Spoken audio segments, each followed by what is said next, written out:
बातम्यांपासून ते राजकारणापर्यंत प्रत्येक घडामोडीवर बारीक नजर ठेवणारा तुमचा हक्काचा लोकल न्यूज प्लॅटफॉर्म ठाणे दर्पण, ठाण्याचं खरं प्रतिबिंब.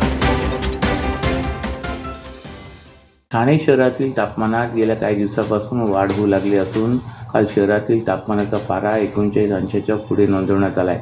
5 दिवसात शहरातील तापमानात 8 अंशाने वाढ झाल्याचे समोर आले आहे. वाढत्या उन्हाळ्यामुळे अंगाची लाई होऊन नागरिक हैराण झालेत.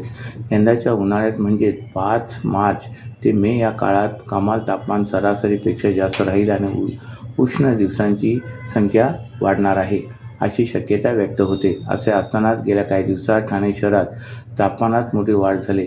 ठाणे शहरात 26 फेब्रुवारी रोजी कमाल तापमान 32.4 तर किमान तापमान 23 अंश इतके नोंदवले गेले होते. 27 आणि 28 फेब्रुवारीला कमाल तापमान 31 आणि किमान तापमान 22 अंश इतके होते. 1 मार्चपासून मात्र तापमानात वाढ होण्यास सुरुवात झाली. 1 मार्च रोजी कमाल तापमान 33.4 तर किमान तापमान 22.1 अंश तर 2 मार्च रोजी कमाल तापमानात 34.5 तर किमान तापमानात 22.5 अंश व 3 मार्च रोजी कमाल तापमान 37.9 तर किमान तापमान 23.9 अंश व 4 मार्च रोजी कमाल तापमानात 39.6 तर किमान तापमान 26.1 अंश इतके नोंदवण्यात आले होते.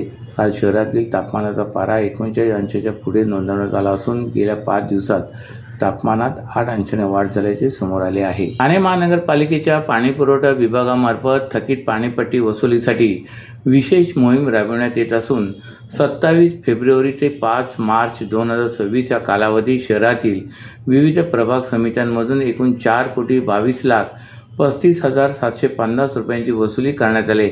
थकीत देयकादारांवर कठोर कारवाई करत 103 पाणी जोडण्या तोडण्यात आल्यात. 177 जणांना नोटिसा बजावण्यात आल्या असून 3 ठिकाणचे पंप जप्त करण्यात आले असून तर 1 पंप रूम सील करण्यात आला आहे. या कालावधीत प्रभाग समिती निहाय वसुलीमध्ये मानपाडा प्रभाग समितीतून 1,14,65,750 रुपयांची वसुली करण्यात आली. कळवा प्रभाग समितीतून 59,05,557 रुपयांची वसुली करण्यात आली असून 35 जणांचे नळ संयोजन खंडित करण्यात आले. नौपाडा प्रभाग समितीतून 52,98,941 रुपयांची वसुली करण्यात आली तर 31 जणांची नळ संयोजने खंडित करण्यात आली तर 60 जणांना नोटिसा बजावण्यात आल्यात. वर्तकनगर प्रभाग समितीतून 49,94,751 रुपयांची वसुली करण्यात आली असून 5 जणांची नळ संयोजने खंडित करण्यात आली तर 20 जणांना नोटिसा बजावण्यात आल्या आहेत. तसेच उतळसर प्रभाग समितीतून 36,61,836 रुपयांची वसुली करण्यात आली असून 4 जणांची नळ संयोजन खंडित करण्यात आली आहेत. घोडबंदर मार्गावरील प्रवास खड्डेमुक्त व्हावा यासाठी संपूर्ण रस्ता काँक्रीटचा करण्याची कामे वेगाने सुरू असली तरी याच मार्गावरील उड्डाणपुलाच्या दुरुस्तीकडे मात्र दुर्लक्ष होताना दिसून येत आहे. मास्टिक पद्धतीने तयार करण्यात आलेला रस्ता उंच सकल झाल्याने अवजड वाहने हेकलावे घेऊन वाहतूक करीत आहेत तर काही ठिकाणी मास्टिकचे फुगवटे काढण्यासाठी खरडविण्यात आलेल्या रस्त्यावरून दुचाकीचे टोल जात असल्याने अपघाताची भीती वाढली.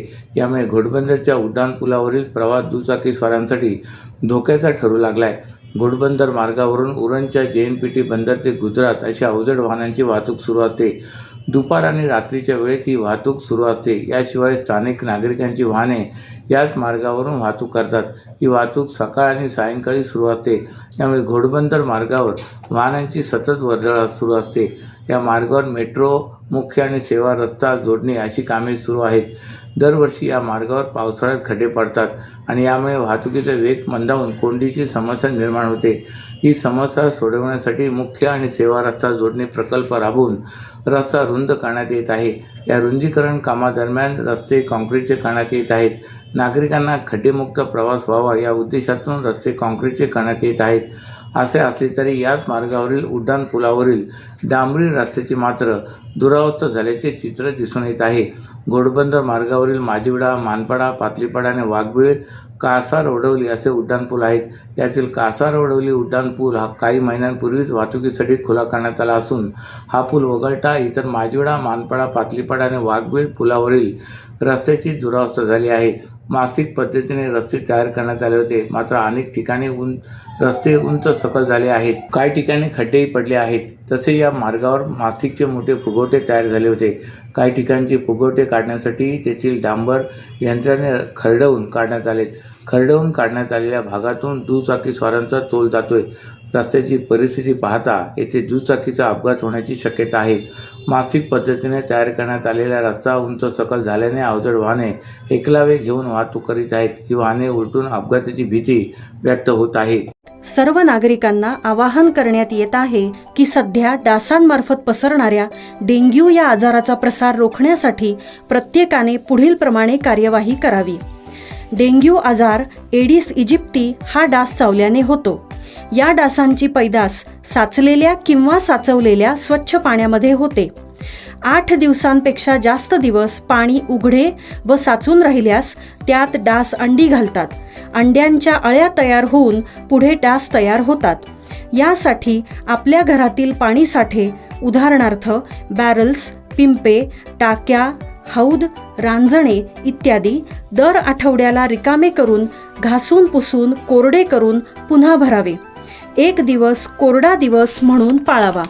पाणी साठ्यांना घट्ट झाकणे बसवावीत किंवा जुनी साडी, चादर, धोतर यांनी बांधून झाकून ठेवावीत, म्हणजे डास त्यात जाऊन अंडी घालणार नाहीत. घराच्या गच्चीवर, आजूबाजूला, अंगणात कोठेही पाणी साचू देऊ नये. भंगार सामान उघड्यावर टाकू नये. उदाहरणार्थ टायर्स, प्लास्टिक सामान, कुंड्या, टाकाऊ वस्तू इत्यादी. अशा सामानात पावसाचे पाणी साठून त्यात डेंग्यूच्या डासांची पैदास होते. घरातील कूलर्स, फ्रीजच्या पाठीमागील ट्रे हे देखील वेळोवेळी कोरडे करावेत.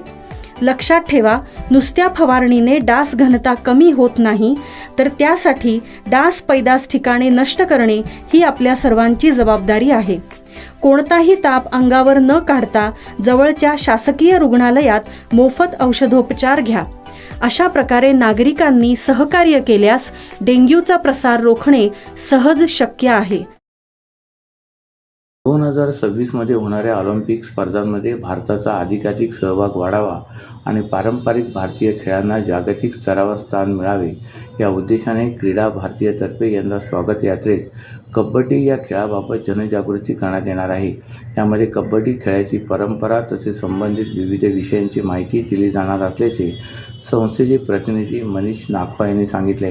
गुढीपाडव्याच्या निमित्ताने काढण्यात येणाऱ्या स्वागत यात्रेच्या नियोजनासाठी बुधवारी झालेल्या बैठकीत ते बोलत होते. ठाण्याच्या कोपिनेश्वर सांस्कृतिक न्यास यांच्या वतीने 2001 पासून मराठी नववर्षाच्या पहिल्या दिवशी ही स्वागत यात्रा आयोजित केली जाते. मराठी संस्कृती, रूढी आणि परंपराचा जागर यामार्फत केला जातो. यंदा या स्वागत यात्रेचे 26वे वर्ष असून जास्तीत जास्त संस्थांचा सहभाग वाढावा यासाठी न्यासाकडून विशेष प्रयत्न करण्यात येत आहेत. त्यानिमित्त दर आठवड्याला बैठक घेतली जाते. बुधवारी झालेल्या बैठकीत 32 संस्थांनी सहभाग नोंदवण्यात आला होता. यंदाच्या यात्रेत पारंपरिक वेशभूषेत महिलांची बाईक रॅली काढण्यात येणार आहे. तर मुलुंड येथील अभिषेक लोणी आणि त्यांची आई प्रेमलता लोणी हे छत्रपती शिवाजी महाराज आणि राजमाता जिजाई यांच्या वेशभूषेत सहभागी होणार आहेत. त्याचप्रमाणे विविध सामाजिक विषयावर आधारित चित्ररथ यात्रेचे विशेष आकर्षण ठरणार आहेत. लोणावळा येथील वनशक्ती संस्थेच्या वतीने प्रदूषण या विषयावर चित्ररथ सादर केला जाणार आहे. मैत्रीपथ संस्थेचा मैत्रीभाव, समर्थ भारत संस्थेचा संतांची परंपरा, तर सनातन संस्थेचा समर्थ ठाणे सशक्त भारत या विषयावर चित्ररथ असणार आहे. ठाणे महानगरपालिका व कोपिनेश्वर सांस्कृतिक न्यास ठाणे यांच्या संयुक्त विद्यमाने 19 मार्च 2026 रोजी भारतीय नववर्ष अर्थात गुढीपाडव्या दिवशी स्वागत यात्रा काढण्यात येणार आहे. यंदाचे स्वागत यात्रेचे 26वे वर्ष असून हा शहराचा उत्सव असून या उत्सवात ठाणेकरांनी उत्स्फूर्तपणे सहभागी व्हावे असे आवाहन महापौर शर्मिला पिंपळकर यांनी केले. नववर्ष स्वागत यात्रेची तयारी करण्याच्या दृष्टिकोनातून काल महापौर शर्मिला पिंपळकर यांच्या अध्यक्षतेखाली बैठक आयोजित करण्यात आली होती. या बैठकीत उपमहापौर कृष्णा पाटील, विरोधी पक्षनेते शानू पठाण, अतिरिक्त आयुक्त संदीप माळवी, नगर अभियंता प्रशांत सोनाग्र, उपायुक्त जीजी गोदेपुरे, मधुकर बोडके, दीपक झिंजाळ, डॉक्टर मिताली संचेती, परिवहन व्यवस्थापक भालचंद्र भेरे यांच्यासह महापालिकेच्या विविध विभागांचे प्रमुख तसेच कोपिनेश्वर सांस्कृतिक न्यासाचे विश्वस्त डॉक्टर नरेंद्र पाठक, कार्याध्यक्ष संजीव ब्रह्मे, निमंत्रक निखिल सुळे व सहनिमंत्रक भरत अनखिंडी यांच्यासह पदाधिकारी उपस्थित होते. समर्थ ठाणे सशक्त भारत, वंदे मातरमची 150 वर्ष, भारत 2047, नागरिक शिष्टाचार या विषयावर आधारित चित्ररथ स्वागत यात्रेत असणार आहेत. नववर्ष स्वागत यात्रा हा ठाणे शहराचा उत्सव असून या उत्सवात विविध महाविद्यालयाच्या विद्यार्थ्यांना, महापालिका शाळांमधील विद्यार्थ्यांना सहभागी करावे तसे महापालिकेच्या शिक्षण विभाग, आरोग्य, प्रदूषण, घनकचरा, उद्यान आणि आपत्ती व्यवस्थापन, सार्वजनिक बांधकाम विभागातर्फे जनजागृती करणारे चित्ररथ सहभागी करावे असेही महापौरांनी यावेळी नमूद केले. तसेच शहरातील विविध भागातून ज्या उपयात्रा निघणार आहेत त्या ठिकाणच्या परिसराची देखील स्वच्छता राहील याची दक्षता घ्यावी असेही त्यांनी बैठकीत सांगितले. अशाच नव्या आणि ताज्या बातम्यांसाठी ठाणे दर्पणच्या पेजला लाईक करा आणि फॉलो करायला विसरू नका.